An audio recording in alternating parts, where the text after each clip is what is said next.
هنسمي بسم الله الرحمن الرحيم. عندي اول حاجه بصلايه مقطعاها مكعبات ومعلقتين زيت في الطاسه، اشوحهم لحد ما ياخدوا اللون الذهبي.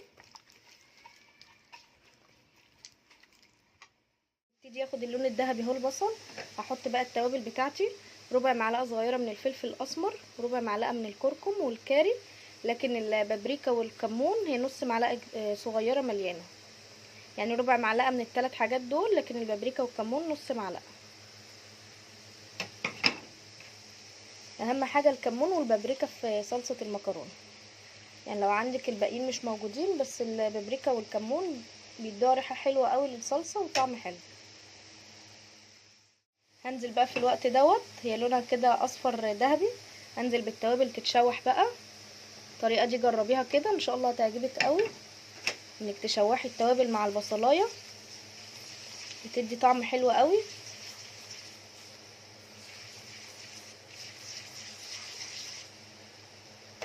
وهنزل بمعلقه صلصه كبيره اختياري برضو.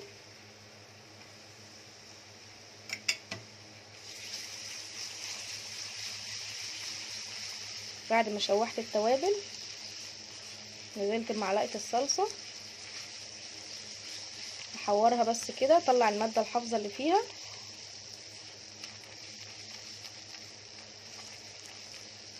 ومحضره لتر من عصير الطماطم ومصفياه.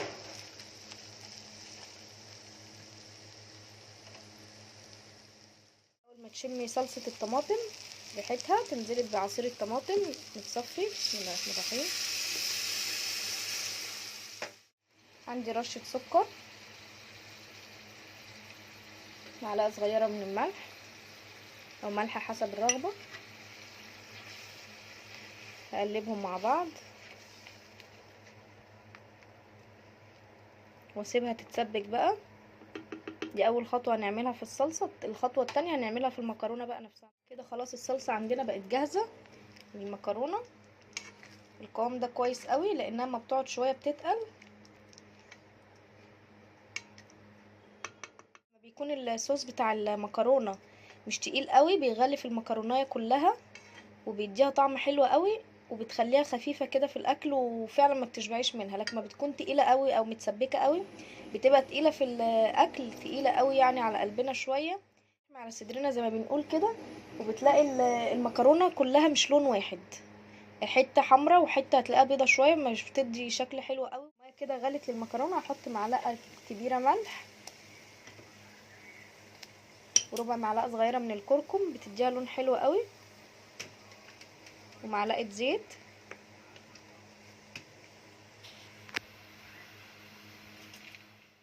مكسره المكرونه الاسباجيتي على 2 أو 3 حسب طبعا رغبتك. لازم اول ما انزلها كده اديها تقليبه عشان ما تمسكش في بعض، بس معلقه الزيت اللي احنا حاطينها ديت مش هتخليها تمسك خالص. واسيبها حوالي 7 دقايق على النار، تكون نص سوا كده يعني او 80% من السوا كده. خلاص استوت حوالي 70%، بسويهاش قوي. هبتدي بقى اصفيها دلوقتي وابرد عليها بالميه من الحنفيه. الخطوه التانية بقى ايه؟ دي التكايه التانية. يبقى قلنا التكايه الاولى اللي هي موضوع التوابل اللي بنشوحها مع البصل، ودي التكايه التانية. بعد ما صفيت المكرونه وغسلتها حطيت معلقه زيت في الحله، وهنزل بمعلقه توم اشوحها كده في الزيت. شوحت خلاص التوم، هنزل بربع معلقه صغيره من الكمون، ربع معلقه صغيره من الكزبره الناشفه. خلاص واطفي النار بقى كده، شوحهم في الزيت اللي هو بثوم دوت، وانزل بالمكرونه المسلوقه.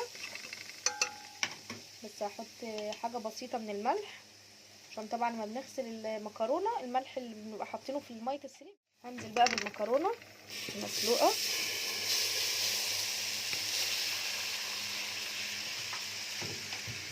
بصوا بقى لونها جميل ازاي من رشه الكركم اللي حطيناها في ميه السليق.